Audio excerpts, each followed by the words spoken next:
예, 2020년 4월 1일 수요일 코로나19 대응 관련 대구광역시 재난안전대책본부 정례 브리핑을 시작하겠습니다. 확진 환자 발생과 입원 입소 현황에 대해 말씀드리겠습니다. 질병관리본부 발표에 따르면 오늘 오전 0시 현재 대구시에서 발생한 코로나19 확진 환자는 전일 대비 20명이 증가한 6,704명입니다. 현재 확진 환자 1,594명은 전국 61개 병원에서 입원 치료 중이고 808명은 생활치료센터에서 치료 중입니다. 확진 판정 후 자가에서 치료 중이거나 대기 중인 환자는 46명입니다. 어제 하루 27명의 환자가 병원에 입원하였고 오늘은 81명이 추가로 신규 입원 및 전원할 예정입니다. 완치 환자들도 계속 늘어나고 있습니다. 어제 하루 완치된 환자는 120명으로 현재까지 완치된 환자는 총 4,148명입니다. 완치율은 약 61.8%입니다. 한편 총 확진자 6,704명의 감염 유형은 신천지교인 4,257명, 고위험군 시설 집단 453명, 기타 1,994명으로 확인되었습니다. 확진 환자 현황에 대해 말씀드리겠습니다. 어제 하루 달성군 소재 제2미주병원에서 1명, 서구 소재 한사랑 요양병원에서 11명의 확진자가 추가로 발생하였습니다. 한편 병원 근무 간병인 전수 진단 검사 과정에서 중구 소재 계명대 대구 동산병원, 서구 소재 한신병원에서 간병인이 각각 1명씩 확진되었습니다. 이들에 대해서는 질병관리본부 병원 담당 적각 대응팀과 대구시 역학조사관들이 현장에서 상세한 역학조사와 추가 감염 차단을 위해 조치를 하고 있습니다. 사망자 현황과 상세한 환자의 건강 상태와 관리에 대해서는 대구시 감염병관리지원단 김신우 단장께서 역학조사 진행 상황은 김종현 부단장께서 설명해 드리도록 하겠습니다. 고위험군 집단 및 시설에 대한 전수 진단검사 실시 현황에 대해 말씀드리겠습니다. 먼저 병원 근무 간병인 전수 진단검사 현황입니다. 어제까지 전수조사 대상 61개소 2,421명에 대한 진단검사를 완료하였습니다. 검체한 2,421명 중 2,301명은 음성, 2명은 양성으로 나타났습니다. 118명은 검사 결과를 기다리고 있습니다. 다음은 정신병원 환자 전수 진단검사 현황입니다. 어제까지 전수조사 대상 16개소 2,422명에 대한 진단검사를 완료하였습니다. 검체한 2,422명 중 1,260명은 음성으로 나타났으며 나머지 1,162명은 검사 결과를 기다리고 있습니다. 해외 입국자 현황에 대해 말씀드리겠습니다. 현재 정부로부터 통보받은 해외 입국객은 491명입니다. 이 중 357명에 대해서 진단검사를 실시하여 303명이 음성 판정을, 7명이 양성 판정을 받았고 47명은 결과를 기다리고 있는 중입니다. 134명은 진단검사를 실시할 예정입니다. 마지막으로 확진 환자 입원과 관련하여 감사의 말씀을 드립니다.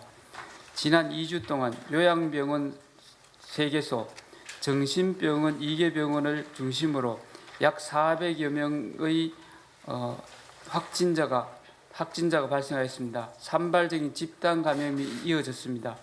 이로 인해 지역사회의 새로운 전파 가능성에 대한 우려와 함께 환자의 전원 처리가 또 다른 고민거리로 대두하였습니다. 요양병원과 정신병원은 환자의 특성상 전원 처리 자체가 상당히 어려운데도 불구하고 중앙부처 관계자 여러분과 대구 지역을 넘어서 타 지역의 병원까지 어려운 환자들의 전원 처리를 위해 한마음으로 도움의 손길을 건네주셨습니다. 특히 환자의 원활한 전원 처리를 위해 많은 관심을 가지고 지원해 주신 정세균 총리님, 보건복지부 장관님, 국립정신건강센터 관계자 여러분들께 이 자리를 빌려 진심으로 감사하다는 말씀을 드립니다. 또한 관리가 어려운 환자들을 받아주신 대구의료원, 대구보훈병원, 계명대, 대구동산병원 등 지역병원의 병원장님과 관계자 여러분께도 감사하다는 말씀을 드립니다. 아울러 동병상련의 심정으로 대구의 어려운 상황을 이해해 주시고 대구 지역의 확진 환자들을 마치 지역 환자인 양 기꺼이 받아주신 국립마산병원, 상주 적십자병원 등 병원장님과 관계자 여러분께도 진심 어린 감사의 말씀을 드립니다. 네, 이상 브리핑을 마치겠습니다. 네, 사망 환자 말씀드리겠습니다. 어제 0시 기준으로 1명 사망자가 계십니다. 여자 84세이십니다. 기저질환으로 치매가 있으십니다. 2월 26일 날 코로나 확진이 있으셨는데 그 당시에 2월 26일경에는 병실이 많지 않았나 봅니다. 그래서 자가에 대기했었다가 3월 9일 날 칠곡 경북대학교 병원에 이송되셨습니다.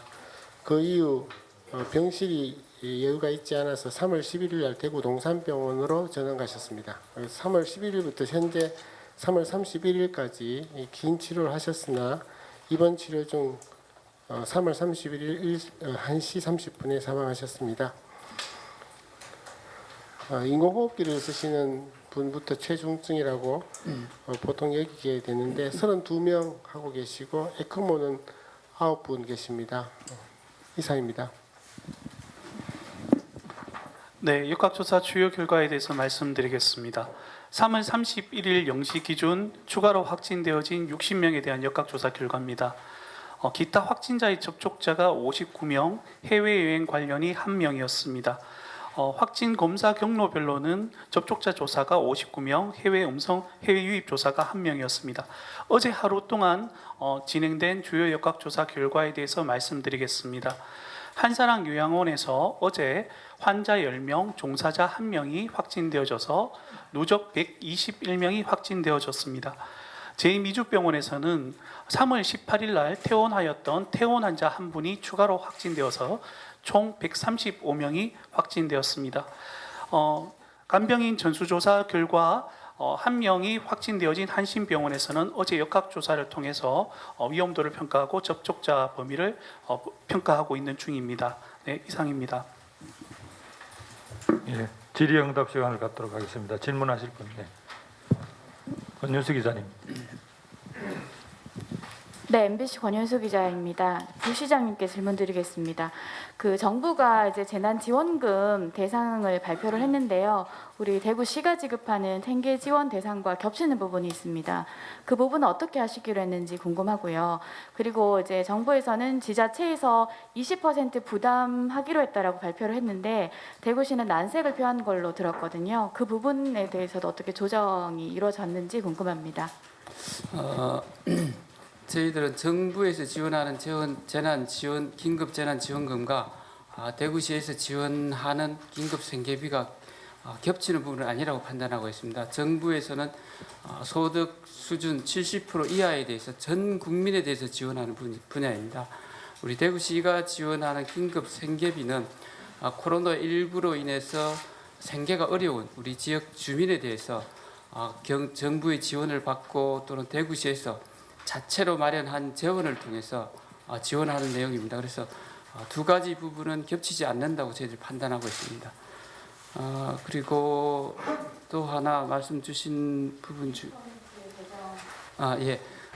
국비가 80%는 국비, 20%는 지방비를 매칭하는 걸로 정부에서 발표가 됐습니다. 이 부분에 관해서는 이미 대구시에서는 자체 구조조정과 재난관리기금 등을 통해서 이미 대부분을 매칭한 걸로 저희들이 판단하고 있고 이 부분에 관해서는 중앙정부가 계속 협의를 해나가고 있습니다. 이 부분에 관해서 아마 서울시나 타 지역에서도 동일한 의식을 갖고 있다는 말씀을 드리겠습니다.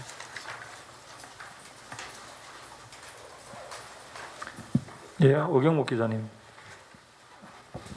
예, 한국경제 오경목 기자입니다. 부시장님, 우리 최선의 재난지원책은 돈 50만 원, 100만 원 갈라주는 게 아니라 기업들을 살려서 일자리 창출하는 게 그 가장 좋은 재난 지원책이라고 그 많은 기업인들이 지금 이야기하고 답답해하고 있습니다. 그런데 지금 어제도 제 질문에 그저께 질문에 생계자금 지급이라든가 이런 부분을 지금 혁신성장국이나 이런 쪽에서 맡고 있는데 이 경제 업무긴 하지만 이거는 경제국에서 해야 될 본연의 업무는 아닌 것 같습니다. 그래서 그 지금 그 온 나라가 생계자금 지원하는 거 관련해서 여기 온통 빠져 있는데 좀 대구는 이 고통이 좀 오래됐습니다. 그렇기 때문에 대구가 성실하게 하고 뭐 이렇게 하는 거는 좋은데 좀 선제적으로 해야 될 거는 선제적으로 해야 된다고 봅니다. 그래서 지금 대구에 그 많은 인력들이 생활치료센터 이런 쪽에도 많이 가 있는데 이런 부분을 빨리 기업 살리는 쪽으로 집중하는 데 있어서 대구시가 리더십을 좀 보여줘야 될 거라고 생각을 합니다. 그래서 지금 이제 해외 입국자들이 생활치료센터 쪽으로 많이 또 들어오지 않습니까? 근데 그거 운영하는 것도 또 대구가 계속 그걸 맡아서 해야 되는 겁니까?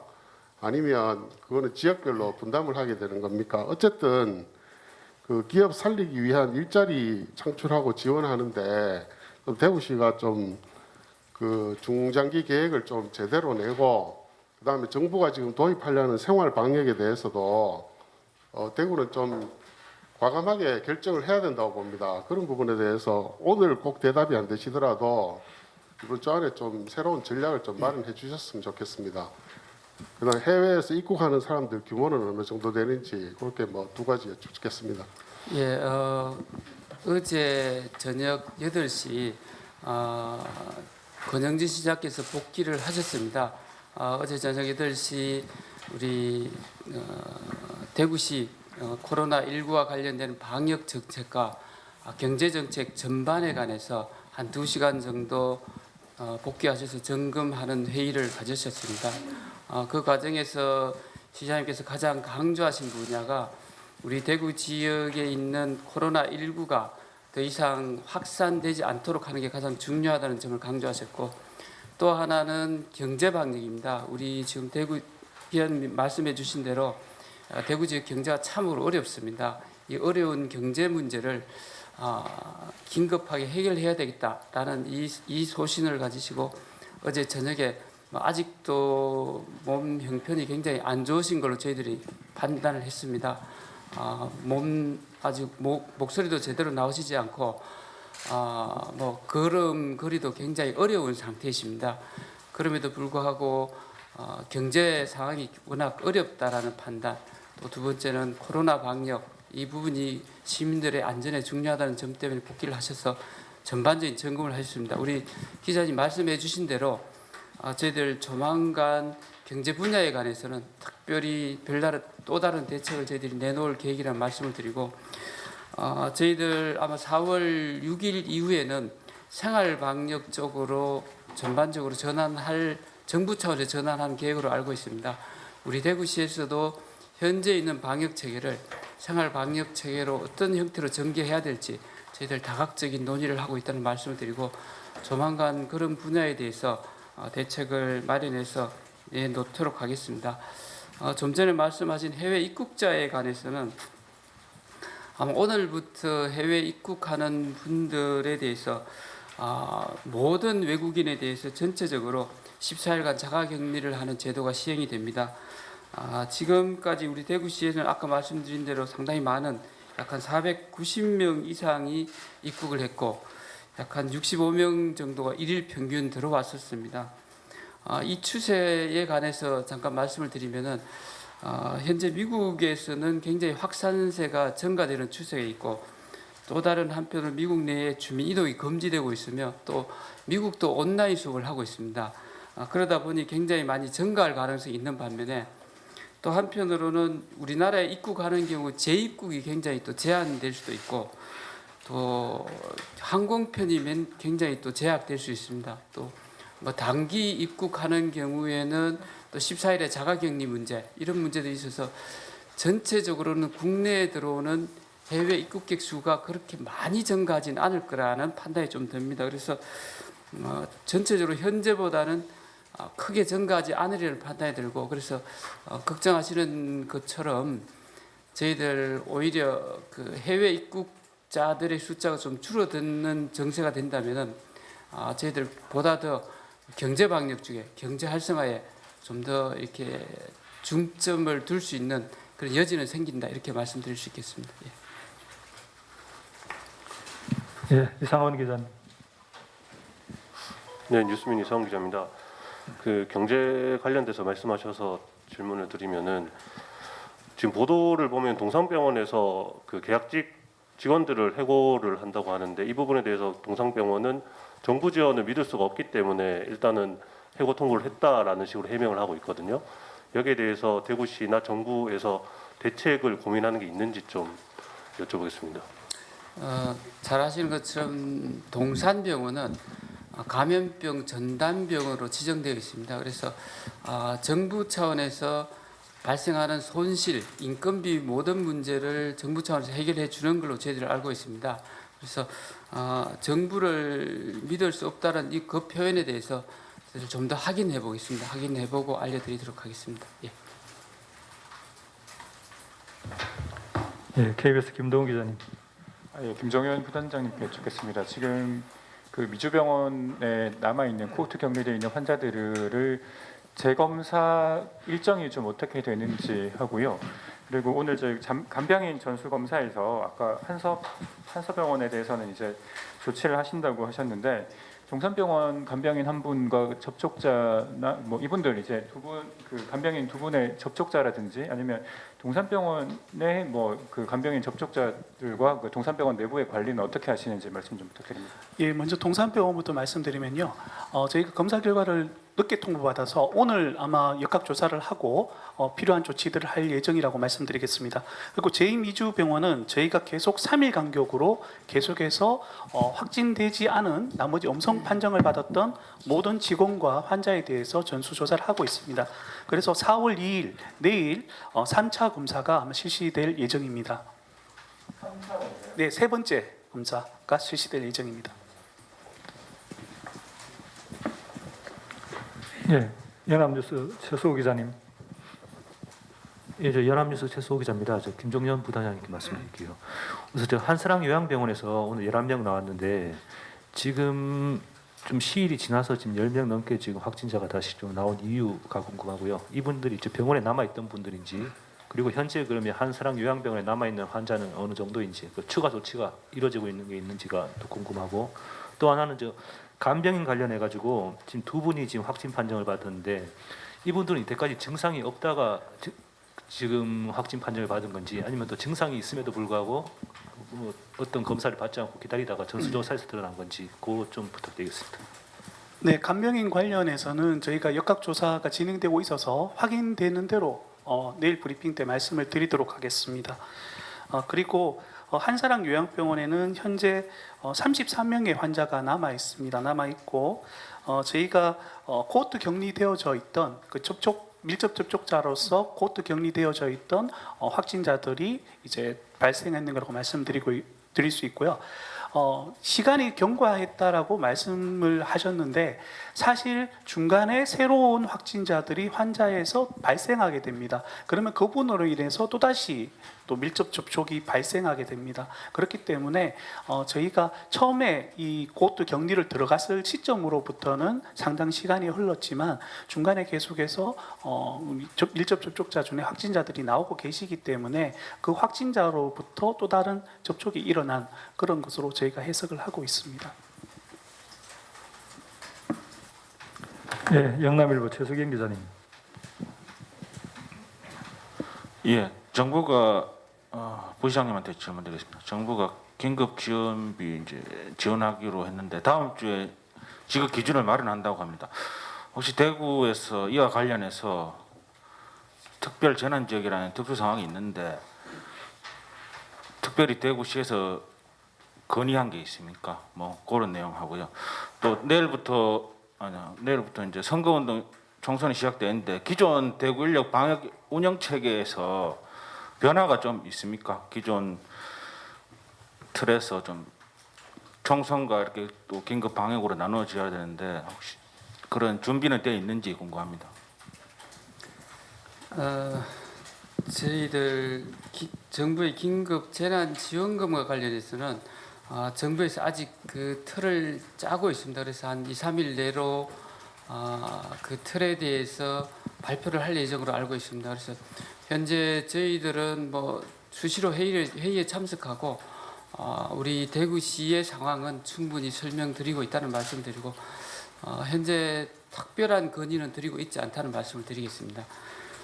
그리고 총선과 관련되는 방역에 관해서는 저희들 대구시 코로나19 방역과 관련해서 가장 관심이 가는 분야는 총선과 개학입니다. 그래서 다행히 개학은 연기가 되어서 현재 개학에 따른 그 방역 상황은 저희들이 좀 더 여유를 두고 준비를 할 시간을 갖게 되었다는 말씀을 드리고, 사실 또 총선은 굉장히 많은 저희들이 관심을 가져야 될 분야입니다. 총선에 따른 다수의 사람들이 밀집하는 그런 현상이 발생할 수 있습니다. 다만 많은 현재 당에서 조용한 선거를 치르겠다는 그런 발표들이 잇따라 나오고 있습니다. 저희들 대구시 재난안전대책본부에서는 대구 지역에서 행하고 있는 총선 그 준비 과정에서 조용한 총선, 사람이 모이지 않는 총선, 그런 총선이 되기를 저희들 희망을 하고 그렇게 될 수 있도록 다양한 경로를 통해서 말씀드리도록 하겠습니다. 인력 체계에 변화가 없습니까? 저희들 기존에 하고 있는 인력 체계는 현재 통상적으로는 총선 준비와 관련해서 굉장히 많은 인력이 차출이 돼서 지원을 해야 됩니다만은 현재 대구가 특수한 상황입니다. 코로나19라는 특수한 상황을 맞고 있어서 현재 인력 지원 체계는 현재 변함이 없습니다. 당분간 현재의 체계를 그대로 유지할 생각이라는 말씀을 드리고, 앞서 말씀드린 대로 경제 활성화, 경제 방역과 관련해서는 저희들이 경제 부시장을 중심으로 하는 경제 분야 쪽에서는 좀 더 현재 인력보다 좀 더 많은 인력이 투입이 돼서 활동할 수 있도록 저희들 조치를 취하도록 하겠습니다. 예. 추가 예. 오금 기자, TBC 박철희 기자님부터 먼저 질문하시고 예. 네, 수고 많으십니다. TBC 박철희 기자입니다. 권영진 시장님께서 진작부터 이제 가장 급하다고 말씀하셨던 게 이제 소상공인 생존 자금인데, 그 정부 추경안 통과된 지 보름 지나도록 아직 지원 계획이 구체적으로 짜여지지 않고 있습니다. 수 시장님도 잘 아시겠지만 특히 기획재정부는 관련국비 1970억 원 용도를 재료비하고 홍보 마케팅비 같은 피해 점포 재기 지원 용도로 한정을 하면서 정작 소상공인들의 밀린 임대료나 인건비, 기타 생활비 같은 데는 쓸 수가 없다는 입장인데, 사실 점포문 다시 여는데도 밀린 임대료, 인건비 청산 필수적일 수 있는데요. 물론 대구시는 뭐 이렇게 되면 소상공인들한테 큰 도움 되지 못할 거라고 반대하는 걸로 알고 있습니다. 결국 이 과정에서 내시도 안 내려오고 있고요. 이 문제 어떻게 해결하실지 대구시 차원의 대책이 있다는 말씀을 부탁드리고요. 그리고 그 역학조사 관련해서 대실요양병원 최초 감염 경로와 관련해서 그 김종현 부단님께서 어제 언급하신 외부 감염원, 그리고 어제 질본 브리핑 때 나온 그 4층 의료기관 종사자 가운데 어느 쪽에 무게를 두고 계시는지 좀 알고 싶고요. 그리고 대실이나 한사랑 요양병원 같은 경우에는 의료기관 종사자가 증상이 있는데도 출근을 한 것으로 알려지고 있는데, 두 병원 환자 가운데 돌아가신 분이 워낙에 많은 만큼 혹시 형사 고발이나 구상권 청구 계획이 있는지도 말씀을 좀 부탁드리겠습니다. 그리고 역학조사 관련해서 하나 더 추가를 하면 대실과 제2미주 간의 역학적 연관성이 어느 정도 파악됐는지, 추가로 좀 더 나온 게 있는지도 말씀을 좀 부탁드리고, 한신병원이 어떤 병원인지 요양원하고 함께 운영되는 걸로 알고 있는데 환자하고 종사자 실태나 추가 확산 가능성이 있는지도 말씀 좀 부탁드리겠습니다. 질문이 많아서 죄송합니다. 예, 소상공인 지원 생존자금 지원과 관련해서는 저희들 뭐 여러 차례 말씀드렸습니다만은 우리 중앙정부 차원에서 1,960억 원을 어떤 용도로 어떻게 사용할지에 관해서 아직 최종적으로 결정이 되지 않았다는 말씀을 다시 한번 드립니다. 현재 우리 대구시에서는 이 1,960억 원이 좀 더 포괄적인 용도로 사용될 수 있도록 중앙 정부와 계속 협의를 하고 있고 상당히 많은 의견 접근을 이룬 걸로 저희들 알고 있습니다. 그리고 이 내용들이 저희 대구시로 4시가 되는 대로 적극 집행하도록 하겠습니다. 아마 제가 앞에서 말씀드렸듯이 권영진 시장께서 긴급하게 복귀하게 되신 배경 중에 하나도 이 소상공인의 지원 문제 또는 우리 생계자금 지원 문제, 이 문제들이 현재 우리 대구시의 가장 긴박한 현황 중에 하나라는 판단하에 어제 긴급히 아마 몸 상태가 안 좋으신데도 불구하고 복귀하게 되셨다는 말씀을 다시 한번 드립니다. 예. 아까 역학조사에 관련해서 주신 질문에서 답변드리겠습니다. 일단 한시는 제가 아직 다 파악하지 못해서 파악하는 대로 내일 브리핑 때 말씀을 드리도록 하겠습니다. 그리고 이제 어제 말씀드렸던 대실요양병원과 제2미주병원의 감염원을 추정하는 건에 대해서는 사실 이 감염원의 추정이라는 게 그렇게 뭐 1+1은 2처럼 명확하게 딱 떨어지게 나오는 것이 아닙니다. 그래서 외부에서 저희가 파악하기로는 확진자가 2월 말경에 2월 한 20일 전후로 해서 대실요양병원을 드나들었던 정황을 저희가 확인했고, 이 사람과 실제 대실요양병원과 제2미주 사이에 어떤 역학적 관련성이 있느냐를 저희가 확인하는 과정이다라고 말씀을 드렸고요. 이분으로 인해서 어제 질병관리본부에서 이야기하신 3월 2일 날 최초 증상을 나타내신 그 종사자분이 감염이 되어졌는지는 저희가 아직까지 명확하게 규명하지는 못했습니다. 그 중간에 다른 환자분이 있을 수도 있고요. 그래서 그 부분들은 저희가 조금 더 추적을 해서 좀 많은 자료들을 보고 종합적으로 저희가 판단해야 될 문제라고 말씀드릴 수 있을 것 같습니다. 그리고 이 병원 종사자들이 증상이 있는데도 불구하고 출근하여서 다른 환자분들에 대해서 이 코로나19를 전파시켰고 그로 인해서 사망을 유발했다. 여기에 대한 뭐 행정적인 처벌이나 이런 문제는 제가 답변할 수 있는 영역의 문제가 아니라고 생각합니다. 그래서 그 부분은 답변을 제가 안 하도록 하겠습니다. 이사님. 아마 손해배상 문제라든가 손실보상 문제에 관해서는 전체적으로 아마 질병관리본부에서 중앙재난대책본부에서 판단할 사항이라고 생각되고, 중앙재난대책본부의 판단이 있으면은 저희들 함께 고려해서 대처해 나가도록 하겠습니다. 예, 오경무 기자님 추가 질문. 부지장 그 생계자금 지급 신청 관련해서 지금 이제 함께 안 사는 부모 세대들은 이제 해당되는 경우가 많이 있는데요. 이분들 60, 70대, 80대도 계시고 해서 온라인 사용이 어려운데 이 경우에 자식이나 다른 분들이 대신해서 신청을 온라인으로도 할 수 있습니까?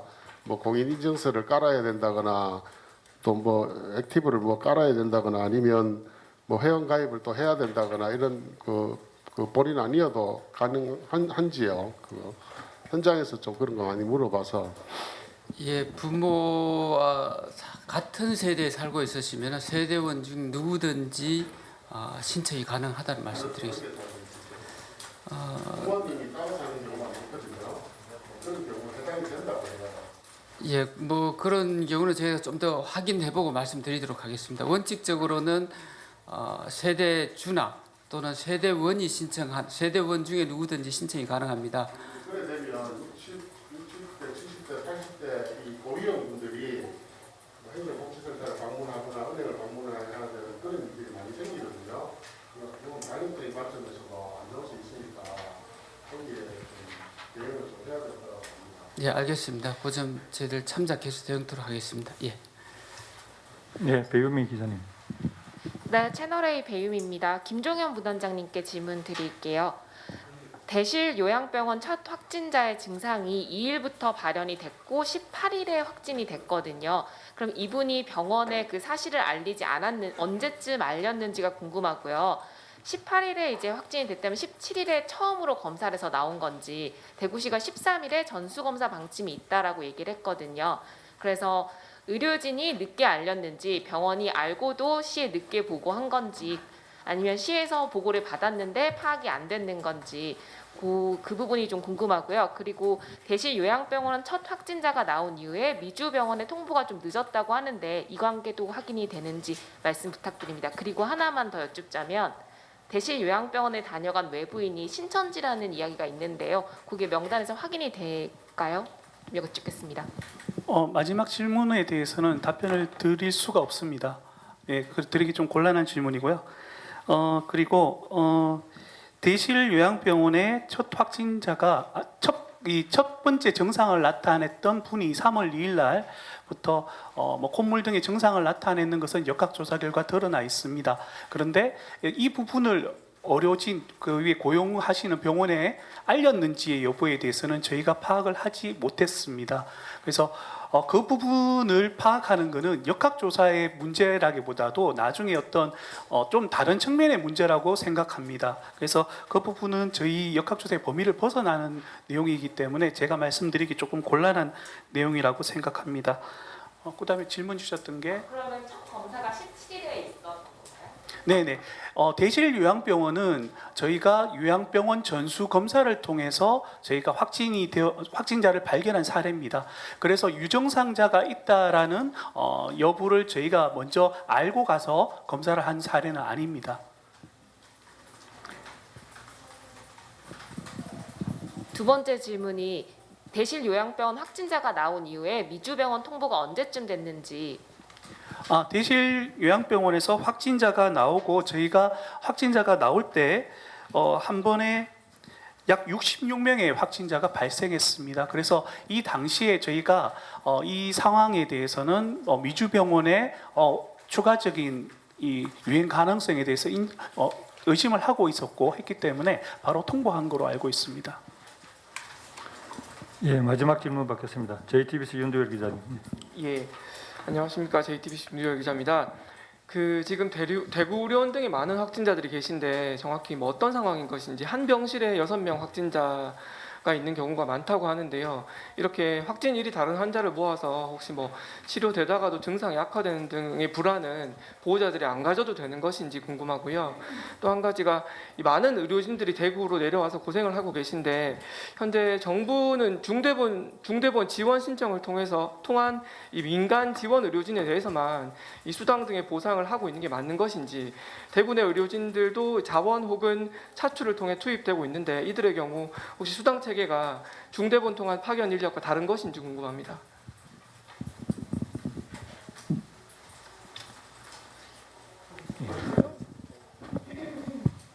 수당 문제는 제가 답변 드릴 건 아닌 것 같습니다. 그리고 이렇게 개인 혼자서 방을 사용하던 시절이 있었죠.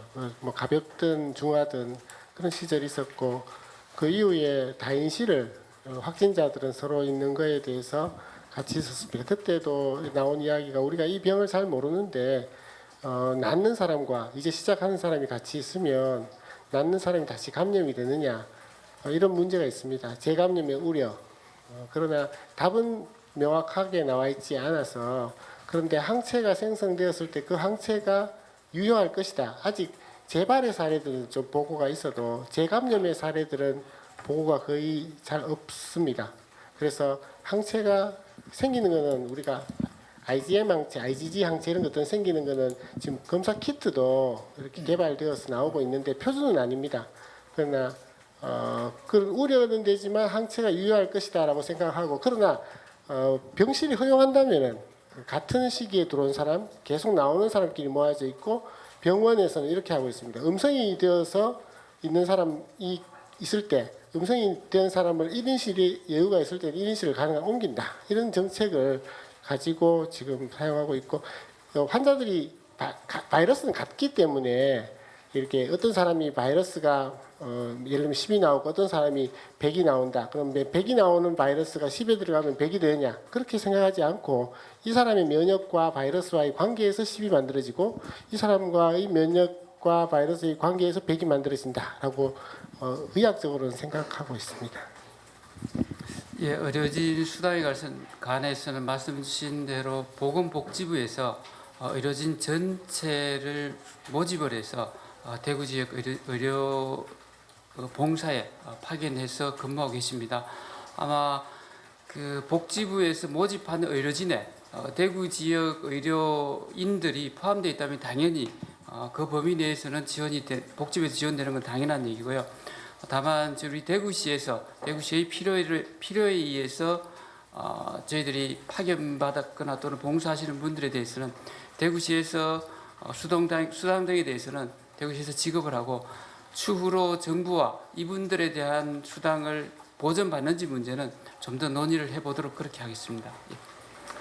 예, 질문 여기까지 받도록 하겠습니다. 이상으로 코로나19 대응 관련 오늘 정례 브리핑을 모두 마치겠습니다. 감사합니다.